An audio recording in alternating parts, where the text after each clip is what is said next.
DGISPR نے خیبر پختونخوا میں دہشت گردی کو سیاسی اور مجرمانہ گٹھ جوڑ کا نتیجہ قرار دے دیا۔ پشاور میں پریس کانفرنس کرتے ہوئے لیفٹیننٹ جنرل احمد شریف چودھری نے کہا، عوام کو ایسے شخص کے فیصلے پر نہیں چھوڑ سکتے جو صوبے میں دہشت گردی واپس لانے کا اکیلا ذمہ دار ہو۔ کسی فرد واحد کو یہ اختیار نہیں دیا جا سکتا کہ وہ اپنی ذات کے لیے ریاست اور پاکستانی عوام کے جان، مال اور عزت کا سودا کرے۔ کوئی یہ سمجھتا ہے کہ اس کی سیاست ریاست سے بڑی ہے تو یہ قابل قبول نہیں۔ کے پی میں سوچے سمجھے منصوبے کے تحت دہشت گرد اور سہولت کاروں کو جگہ دی گئی، اس لیے کئی سال سے کے پی میں دہشت گردی کے واقعات میں کمی نہیں آئی۔ ہمیں وہ صوبائی حکومت قبول نہیں جو دہشت گردی کے خلاف آپریشن میں حمایت نہ کرے۔ یہاں گورننس اور عوامی فلاح و بہبود کو جان بوجھ کر کمزور کیا گیا، جس کا خمیازہ آج تک صوبے کے عوام اپنے خون سے بھگت رہے ہیں۔ کے پی کی گورننس سے متعلق کوئی بات نہیں کی جاتی، سیکیورٹی کا بندوبست خود کرے، کابل سے سیکیورٹی کی ضمانت نہ لے۔ 5 نکات میں آپ کے سامنے پیش کرتا ہوں۔ پہلی وجہ، نیشنل ایکشن پلان کے نکات پر کلن عمل کرنا نہیں۔ دوسری وجہ، دہشت گردی کے معاملے پر سیاست کرنا اور قوم کو اس سیاست میں الجھانا۔ تیسری وجہ، افغانستان کو پاکستان کے خلاف دہشت گردی کے لیے بیس آف آپریشنز کے طور پر استعمال کرنا۔ چوتھی وجہ، افغانستان میں دہشت گردوں کو محفوظ پناہ گاہیں اور جدید ہتھیاروں کی دستیابی۔ DGISPR لیفٹیننٹ جنرل احمد شریف چودھری نے ملک میں دہشت گردی کی وجوہات میڈیا کے سامنے پیش کر دی۔ کہا، دہشت گردی میں اضافے کی 5 بڑی وجوہات ہیں۔ نیشنل ایکشن پلان پر پوری طرح عمل درآمد نہ ہونا، دہشت گردی پر سیاست کر کے قوم کو الجھانا، بھارت کا افغانستان کو دہشت گردی کے لیے استعمال کرنا، دہشت گردوں کے ہاتھوں میں امریکی جدید اسلحہ اور افغانستان میں دہشت گردوں کی محفوظ پناہ گاہیں ہیں۔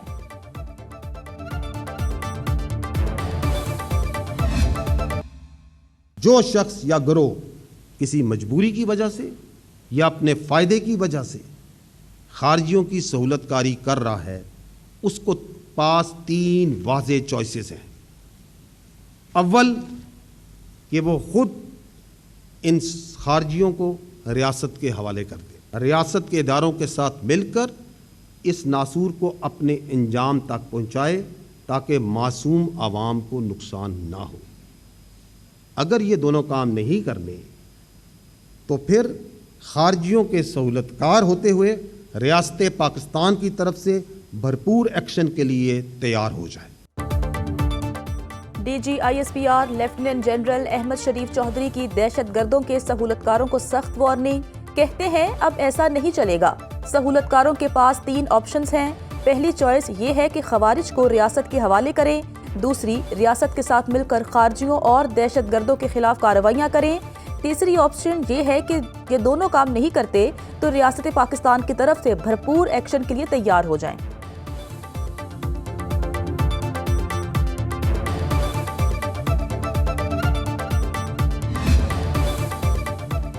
خارجیوں کے ناسور کو انجام تک پہنچانے کے لیے عوام ساتھ دے، دہشت گرد اور ان کے سہولت کاروں کے لیے زمین تنگ کر دی جائے گی۔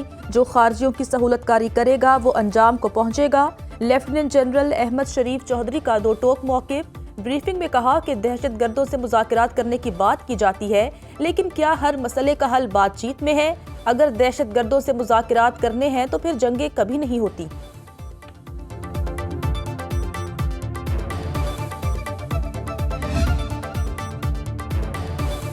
آپ ہمیں سیاست میں نہ لائیں، ہمارے لیے سیاستدان قابل احترام ہیں، لیکن آپ کی سیاست ریاست سے اوپر نہیں ہے۔ ترجمان پاک فوج نے کہا، اپنی فوج کو گھٹیا بیان بازی اور گمراہ کن پروپیگنڈے سے دور رکھیں، منفی سیاست، الزام تراشی، خارجی مافیا کی سہولت کاری کے بجائے اپنا فرض ادا کریں۔ سٹیٹس کو نہیں چلے گا، شہداء کی قربانیوں پر کسی کو سیاست نہیں کرنے دیں گے۔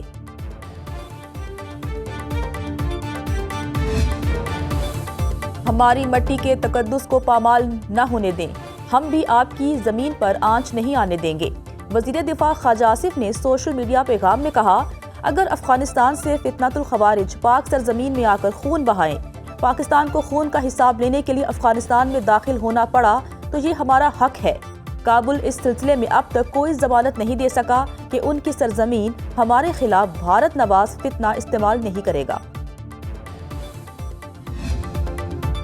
ڈیرہ اسماعیل خان میں فتنۃ الخوارج کا پولیس ٹریننگ سینٹر پر حملہ۔ ڈی پی او کے مطابق دہشت گردوں نے بارود سے بھری گاڑی پولیس ٹریننگ سینٹر سے ٹکرائی۔ سیکیورٹی فورسز کی جوابی کارروائی میں 4 دہشت گرد مارے گئے۔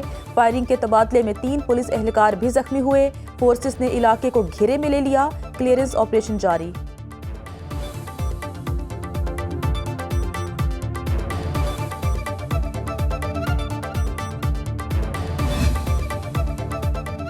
کراچی سے بھارتی خفیہ ایجنسی راس سے تعلق رکھنے والے 2 کارندے گرفتار۔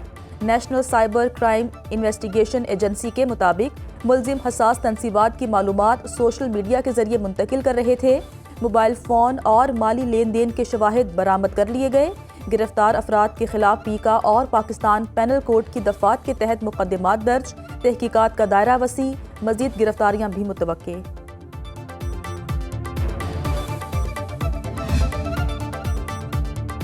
وزیر داخلہ محسن نقوی کہتے ہیں کسی جتھے کو اسلام آباد یا کسی اور شہر پر چڑھائی کی اجازت نہیں دیں گے۔ وزیر مملکت برائے داخلہ طلال چودھری نے کہا ایک جتھا احتجاج کے بجائے فساد پھیلا رہا ہے۔ غزہ امن معاہدے کے بعد احتجاج کی کیا وجہ ہے؟ اس کا مقصد کچھ اور ہے۔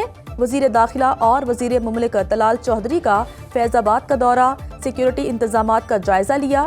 محسن نقوی کی اسلام آباد پولیس اور فیڈرل کانسٹیبلری کے اہلکاروں سے ملاقات، ڈیوٹی پر موجود جوانوں کا حوصلہ بڑھایا۔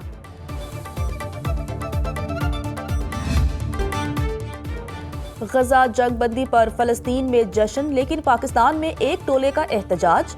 علماء کرام اور مختلف مکاتب فکر کے افراد نے پرتشدد احتجاج کو افسوسناک قرار دیا۔ سوال اٹھایا کہ غزہ کے نام پر احتجاج کرنے والے کس کے ایجنڈے پر ہیں؟ 2 سال کی خون ریزی کے بعد جنگ بندی کو سراہا جانا چاہیے۔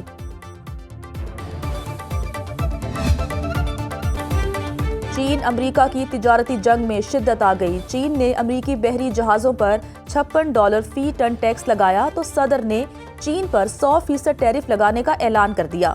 اس سے قبل چین پر $50 محصولات کا نفاذ کیا گیا تھا۔ دونوں ممالک کا ایک دوسرے پر پورٹ ٹیکس 14 اکتوبر سے نافذ العمل ہوگا۔ چین کی وزارت ٹرانسپورٹ نے کہا ہے کہ امریکہ نے پورٹ ٹیکس لگا کر باہمی تجارت کو نقصان پہنچایا۔ چین نے جوابی ٹیکس لگایا۔